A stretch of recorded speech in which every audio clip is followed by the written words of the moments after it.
Welcome to Women of a Certain Stage, the podcast redefining how we think about menopause. I'm your host, Lauren Turin, a passionate advocate for breaking the stigma and empowering individuals to navigate this transformational stage of life with confidence and clarity. Here, we're diving into a new era of menopause support, featuring expert advice, real-life stories, and actionable insights. Whether you're curious about building your personal menopause plan or you're looking to make an impact, you're in the right place. Let's embrace the change together.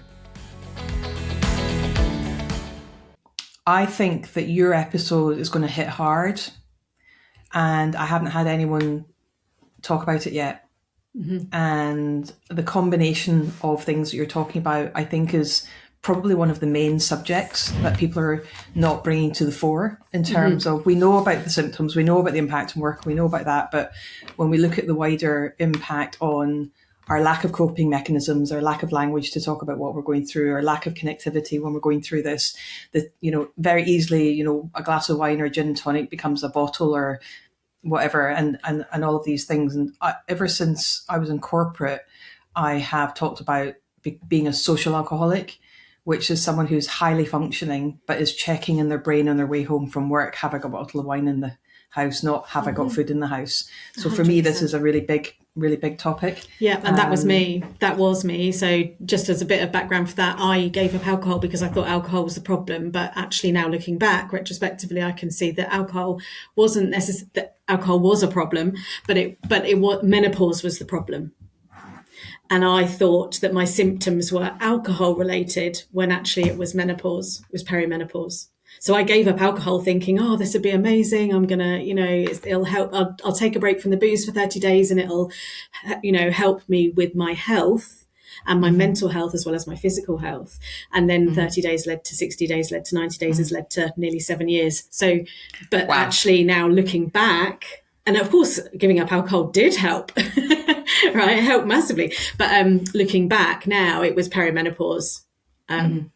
So those two things are so closely related, and it's just a real passion project of mine. So yes, dive straight in. Ask me anything you want. Nothing's I think we're using that as the start of the podcast. Claire, welcome to the Women of a Certain Stage podcast. I think that brutal honesty, that, connection, and the fact that so many of us don't make that connection until after the event. Mm-hmm. So I am so excited about diving into your story today, because what you've been through, what you've experienced, what you've chosen to do to use that experience to help other people is just so powerful. So take me back to, you said 7 years, 30 days became 7 years. Mm-hmm.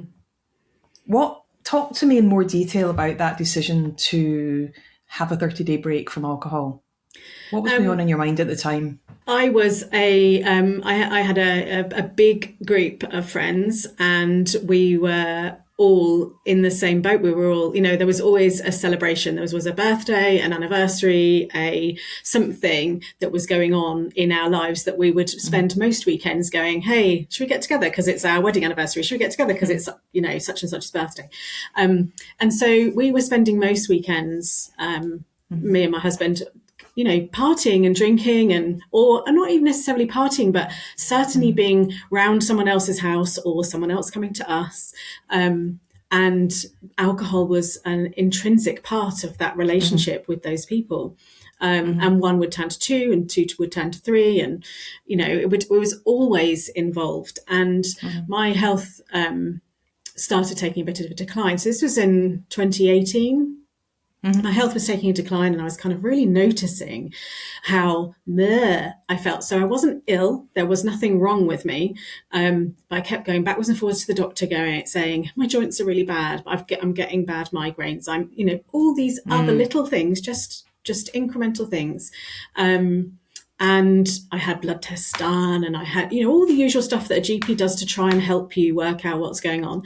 And they were all coming back clear. And I had some invasive tests done to do with my gut health and all that kind of thing as well. And everything was coming back clear, which was really good news, right? Everything's fine. It's good news, except that psychological piece of going, I just know I don't feel well, but I'm being told I'm fine. Right. And that obviously makes everything feel even worse. So what happened next? So then we were just, it was just, the lifestyle that we were living was how we just carried on. And then eventually it got to the point where I said, you know what, I don't think I can do this anymore. My hangovers are lasting 2 days, 3 days, 4 days sometimes. Ooh. And we'd end up getting to the point where, you know, you'd spend the weekend drinking, Friday and Saturday drinking. Sunday, you'd finish off what you started on Saturday.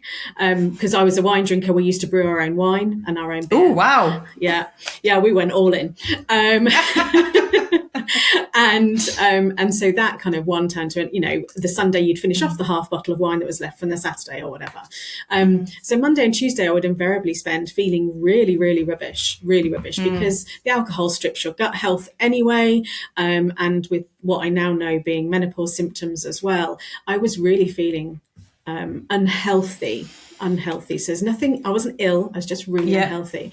And then you'd get to Thursday and go, well, it's nearly Friday, so Thursday's the new Friday, right? And then you'd start all over again.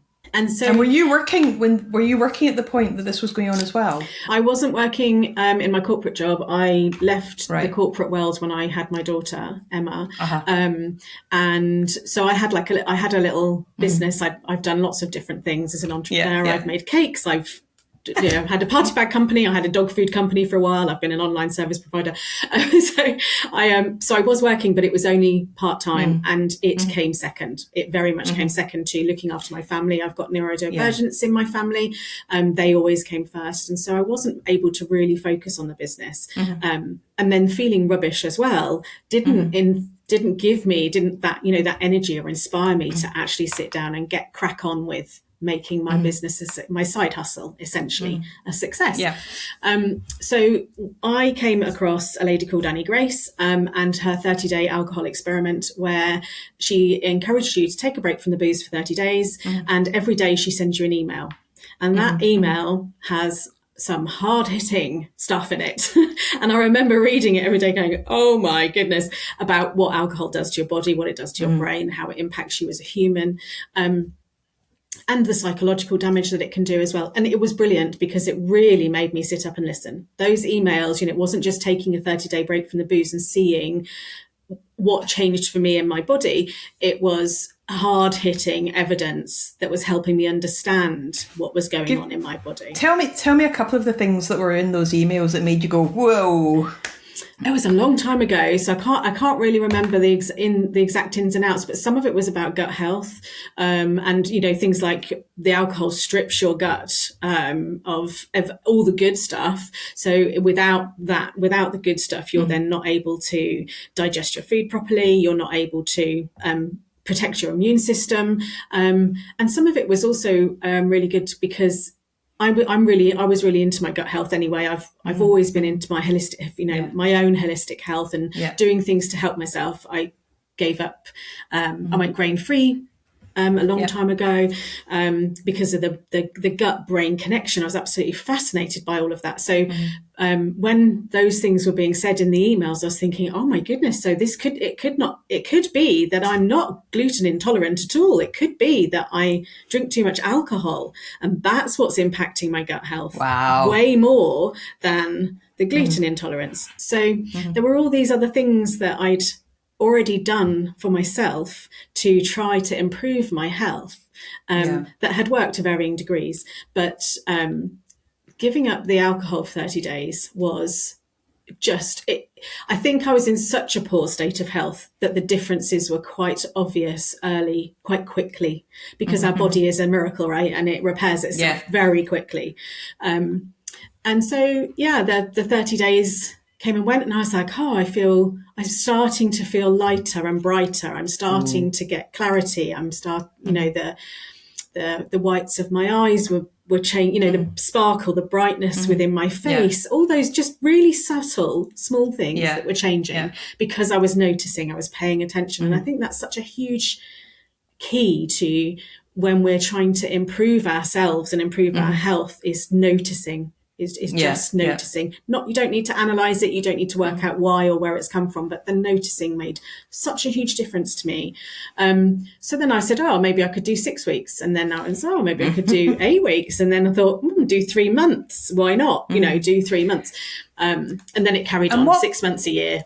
And here we are. And what was going on? What was going on with your? Because you started off talking about your weekends with your husband, and Friday night becoming Thursday night. How was that shifting and changing? Because you were obviously setting new boundaries for yourself, and that must have been quite a clash between the lifestyle you'd been leading and the lifestyle you were creating for yourself. Did your husband come on the journey with you? Yeah, he did in the end. He said, I'm going to join you, actually, because he could see, as I was reading out the emails as well, and going, oh my goodness, listen to this. So he did, yeah. He actually went alcohol-free as well after a month. And there were a few times where he... we had some celebrations with friends up in Scotland and where he then did have a couple of drinks to celebrate, but whereas I didn't. But they were very few. He really stuck to it as well, and it was a good journey for both of us, actually. But the friendship thing really fell apart in a big way, and they were very. The friends were quite judgmental. To begin with, they were like, "Oh yeah, good for you, well done." But the longer it went on, the friendships fell apart, and I wasn't invited to stuff anymore. I wasn't invited to evening do's, and then eventually I wasn't even invited to like birthday lunches or anything. Seriously? Like that. It was, bit by bit, I lost all of them. They all distanced themselves to me, and they'd see you in the supermarket and say, "Oh, you're still off the booze," and like you're no fun anymore. Yeah, or they'd say, "When are you coming back on the booze?" Or that kind of thing. And it was really disheartening, actually, and it really broke my heart because it was a huge part of my life, and the friends were genuine friendships, so I thought. We had children in common, they were in the same years at school, and it just drifted and fell apart, which was really sad. It is, and you remind me of, there was a night, I've got a photograph, there was 9 of us, and we went out for dinner. I can't even remember the reason. I think it was just mums getting together, and we went out for dinner. We'd all got dressed up. It was a mum's night out, and we went to the bar area before we sat down, and I ordered a bottle of sparkling water because I wasn't drinking. I'd driven in, and one of my girlfriends just said, "Oh, what are you having with that?" And I was like, "Ice and lemon." And when we got to the table, everyone just took the water and just poured it into their glasses. And then I was left there. So I ordered another bottle of sparkling water. And this went on throughout the whole night. And so I think by the end of the night, we must have gone through about 10 bottles of sparkling water. They'd all had like bottles of wine and shorts and mixers and all the rest of it. And I remember that the girls on either side of me, I was sitting on the corner, and the girls on either side of me were like, "Oh, come on, just have one.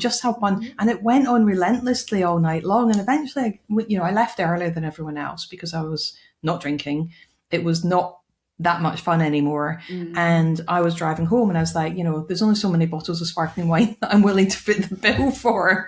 Not because I'm not generous, but it just got to the point where I thought there was no understanding or respect that actually I don't want to drink tonight. I'm driving, and therefore encouraging me to drink is really, that's not the sign of someone that's really got your best interests at heart. Yeah. And it took me a long time to appreciate that. But one of the things when I run the Menopause Coach Diploma, is we talk about boundaries. And when we change our own boundaries, then the people around us boundaries are kind of forced to shift or not as well. And that feels like a really good example of that. Yeah. So what happened? I mean, you're 7 years later. What's your friendship? Well, I think, everything happens for a reason, doesn't it? And I'm a firm believer in just trusting the process and moving forward with that. And did I try to rescue the friendships? Yeah, some of them I did. And did it work for a while? Sure. We went on, a couple of them were like, yeah, we'll go on a dog walk or whatever. But it was always me making the effort to engage with them. And so, but it created a space for me. The not drinking created a calm and a peace in me that helped my mind settle. My brain was working better.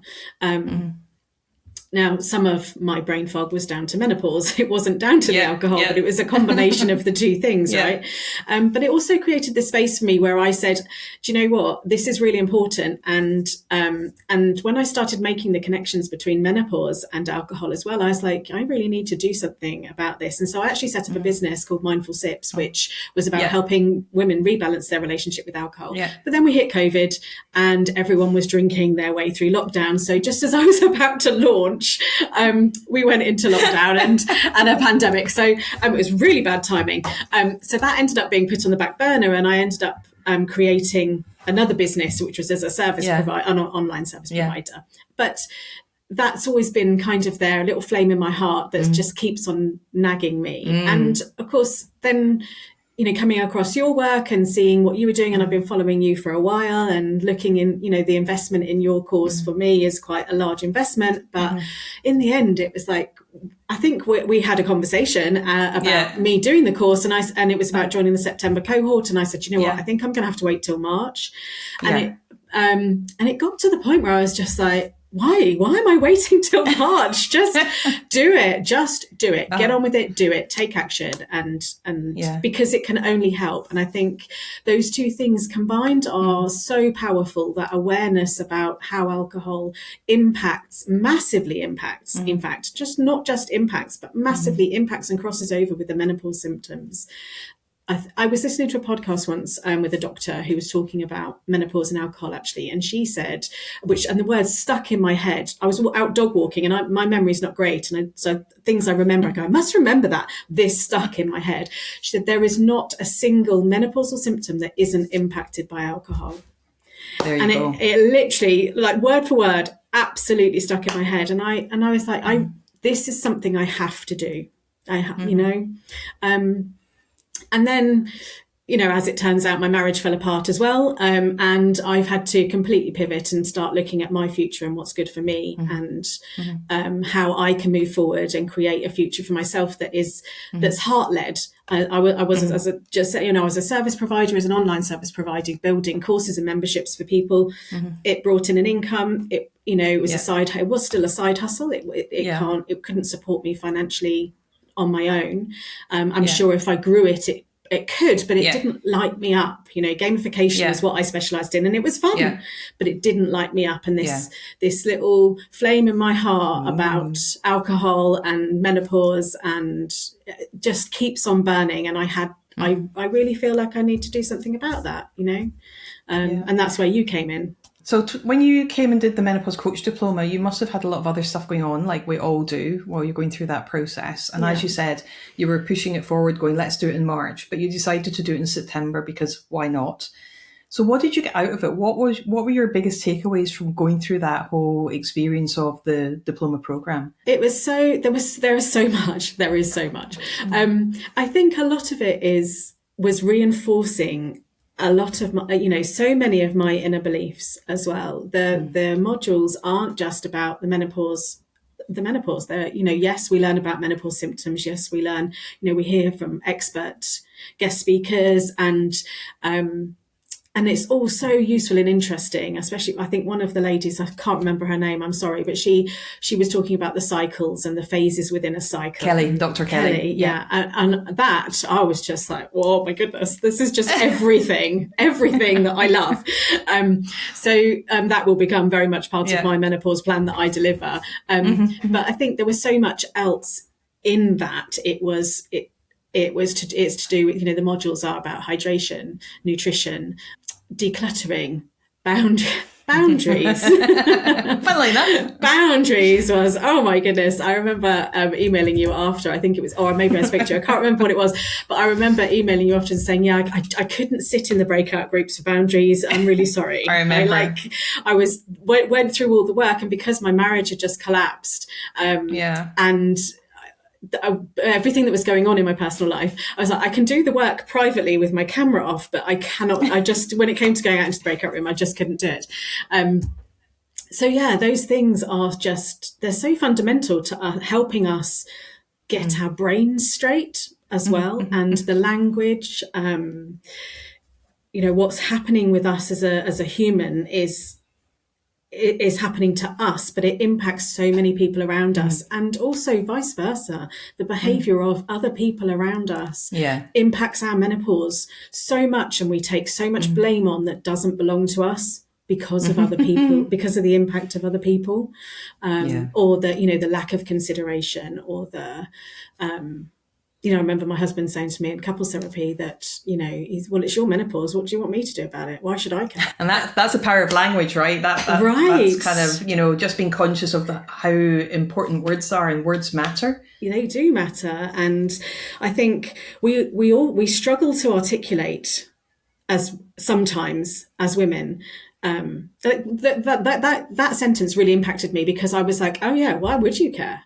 Like, what? It's my menopause. Like, why would you care? I'm the one who's in touch with myself and knows what my symptoms are. And then I was asking myself the questions. I felt really silly. I was like, what? Of course, like, why can't I help myself? Why, I am in tune with who I am, and holistically, and I'm in tune with my body. But it's just so complex. I think the mental health part is so complex. And again, that feeds into the alcohol relationship as well. The way that alcohol impacts our brain and our mental health, the way menopause impacts our brain and our mental health, and the way people around us and the relationships that we have with others, friends, partners, children, affect our menopause. And if we can't communicate that, if we can't communicate that to the people that we love, how can we expect them to understand and to try to help us back? And I think that's a huge thing for me, is that two-way language exchange, helping women understand what's going on with themselves so that they can relay that to the people around them, the people that they love, to get that mutual support and that reflection. So what would you say to someone that's sitting listening to this going, oh my goodness, oh my goodness, oh my goodness, like as you're talking and as you're sharing your journey, as you're talking about the links between alcohol and menopause and being tested and, being told you're okay when you're not feeling okay, and then finally joining the dots yourself, what would you say to somebody, in terms of the language they're using, the way they're talking to themselves, the way maybe they're talking to their partner? What 1, 2, or 3 things might you say to them to give them a first point to move forward? That's a really good question. I think I would potentially use the word courage and say, have courage. Have courage to trust yourself and to know that you're not going batshit crazy, that there is stuff going on for you. Have the courage to speak to other people, and our GP is usually our first port of call when we realise that we're potentially going through perimenopause. And sometimes they don't understand and they don't listen, and that's okay, because they can't do everything. We know ourselves best. But it's standing up for ourselves and doing the research and saying, have the courage to look into these things, have the courage to speak up for yourself, have the courage to check in with those around you and say, hey, look, I just need a bit of help, and you might not understand this, and that's okay, because I don't really understand it either. But together we can work through this process to try and find a happy medium so that our relationships don't all fall apart. And that goes for children as well as partners. I think it's really important that we talk to our children about this kind of thing. And, I've been talking to my daughter about it so much. She's 18 and I've been talking to her so much about it. She's going, I'm a little bit fed up with hearing about this menopause thing. I was like, okay, that's good. Yeah, we like that. So mindful sips, where are you at with mindful sips? Is it having a reinvention, or what are you planning going forward? Moving forward, I am going to make mindful sips part of a new business that I a menopause business, a menopause coaching business.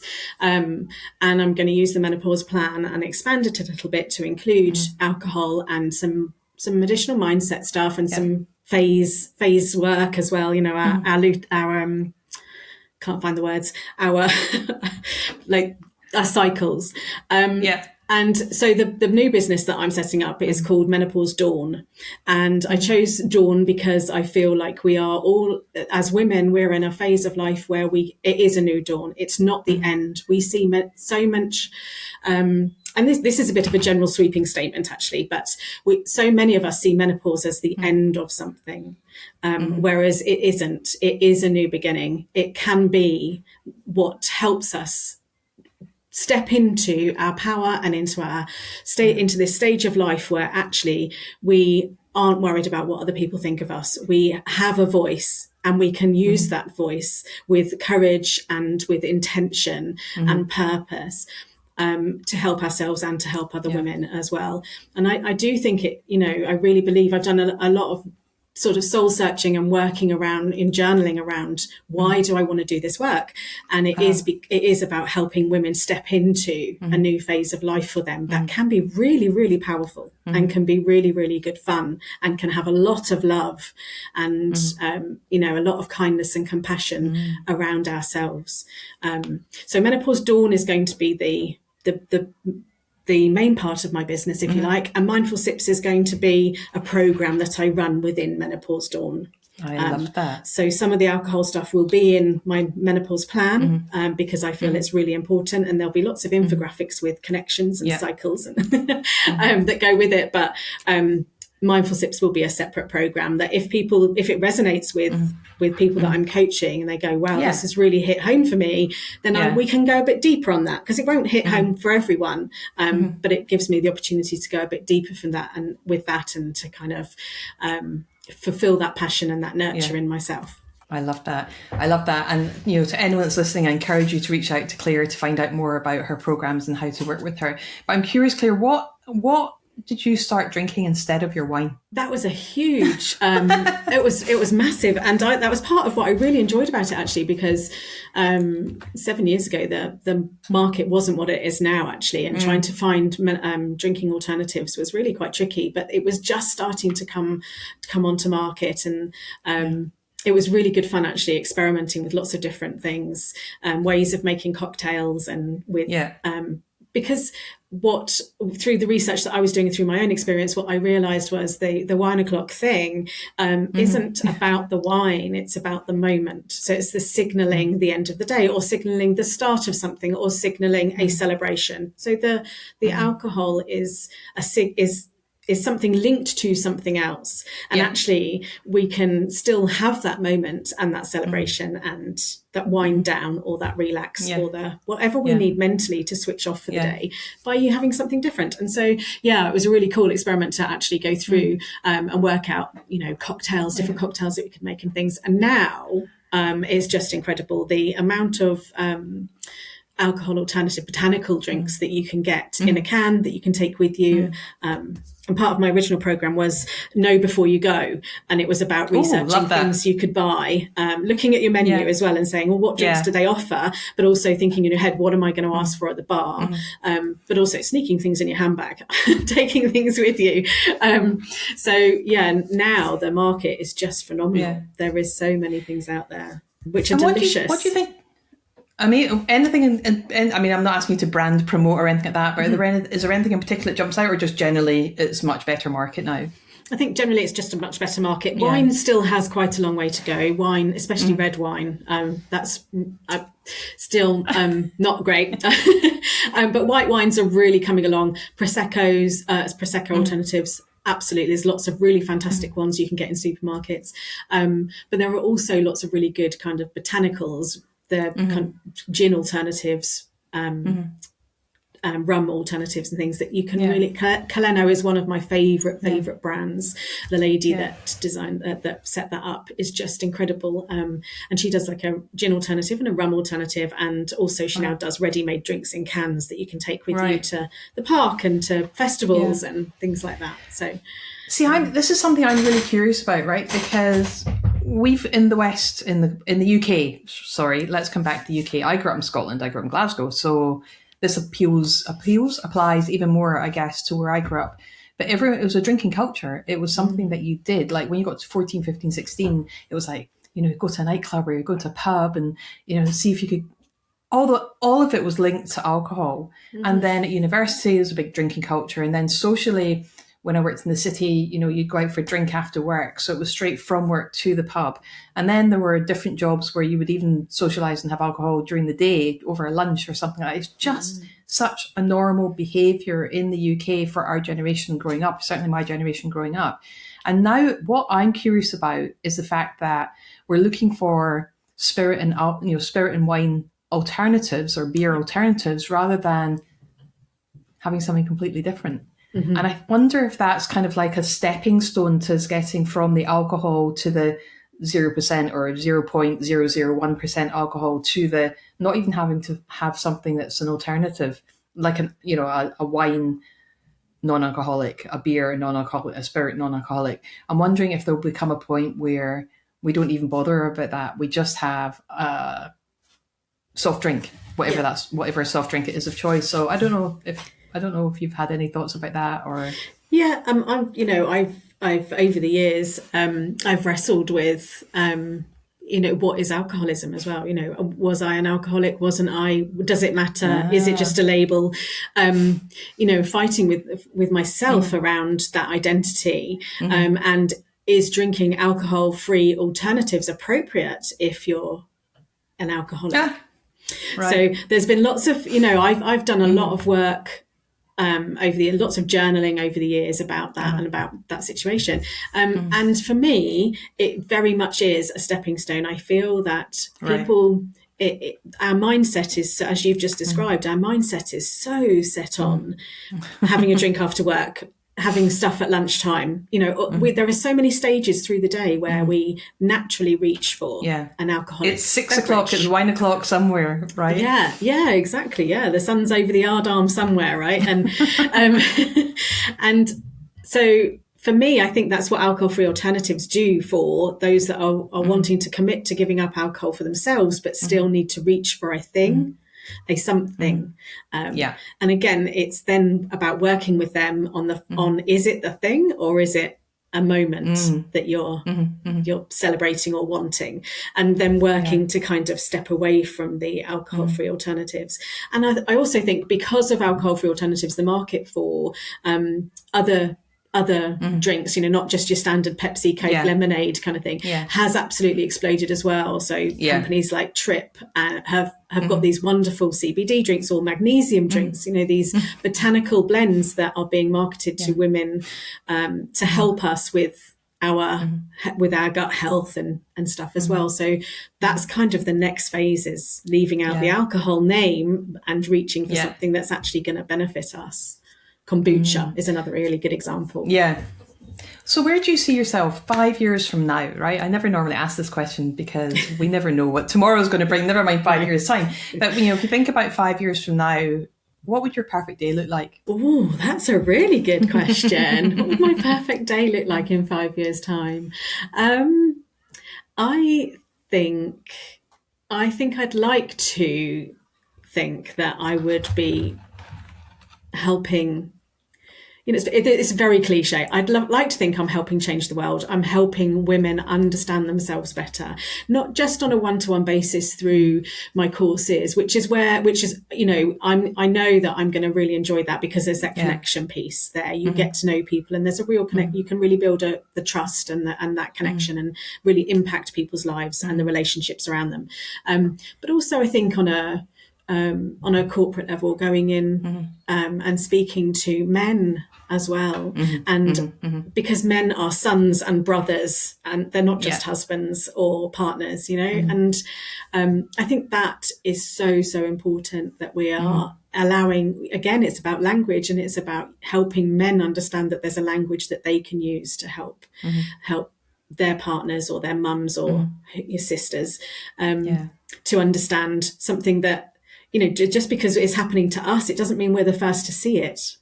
The people around us can see it too, and helping them understand that language so that they have the courage to reach out to the women in their lives, in whatever capacity. I think that's so, so important. I think it's not just a woman thing. I think it's a global thing and a human. It needs to be on a human level.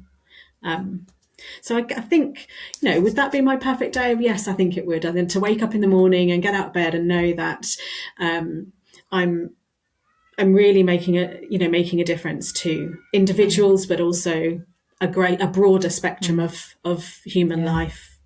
Claire, is there anything I haven't asked you today that you particularly wanted to share or talk about? No, I think we've covered a lot. we have. And There's always next time. There is next time. I will be swinging back round next year to see progress and what's going on and what's happening. That's a really big part of, doing these podcasts as well as you embark on your journey. But just got to ask the question, for anyone that's listening that's maybe considering the Menopause Coach Diploma, how do you feel it helped you in the journey that you're embarking on now? It was definitely that it was a two-pronged approach. I think it helped me personally in ways that I couldn't have imagined or understood.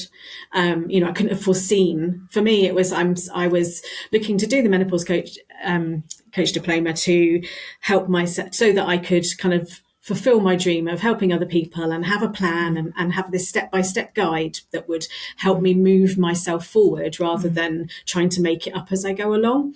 And that was very much what I was investing in. I was investing in you, and trusting that the systems that you use and the approach that you have will help me move forward with my life on a business level.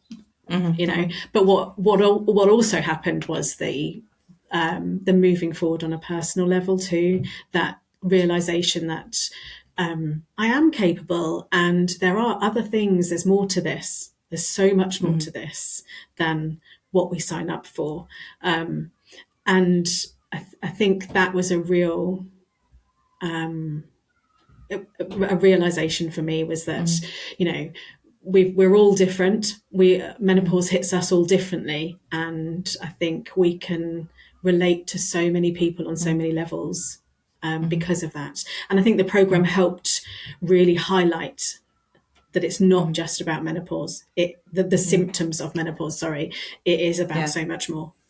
Yeah. Claire, thank you so much for your time today. It's been such a pleasure, and I can't wait to follow up with you and see where you go with all of this next. Oh, thank you. It's been lovely. It's been really lovely to chat. Thank you for joining me on Women of a Certain Stage. I hope today's episode inspired you to think differently about menopause and the incredible opportunities this stage of life brings. If you enjoyed this episode, please share it with 3 friends who need to hear this message. Don't forget to like, subscribe, and leave a review. It helps us reach even more people. You can connect with me on LinkedIn at Lauren Turin, or visit our website at womenofacertainstage.com to learn more about menopause coaching, inspiring events, and corporate training. Until next time, let's continue making a difference, one conversation at a time.